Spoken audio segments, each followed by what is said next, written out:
Hello to all my friends out there. And so a couple days ago I made cookies and I made a half a batch, and these old-fashioned recipes make a lot. And I'm thinking, if cookies and bread, if everything is pretty much made homemade, it's cheaper and it's better, to be honest.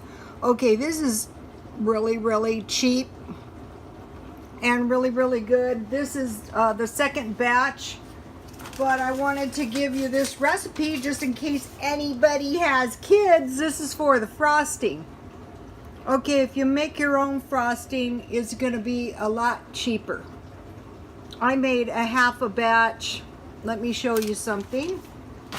That's Betty Crocker.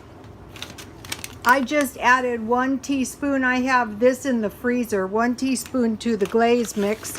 I bought this at 99 cents only. I buy the flour at 99 cents only, 2 pounds. I really like this flour. I'm getting ready to buy 99 cents only, 10 pounds of flour. Not sure exactly what kind of flour I will buy, but I will tell you guys.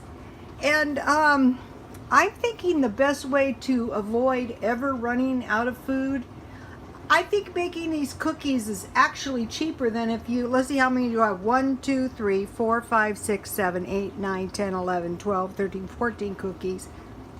I think it's cheaper than buying them at the dollar store. And so, okay, you guys, happy Halloween, and I just wanted to give you my recipes, so in case you have kids. Okay, God bless you all.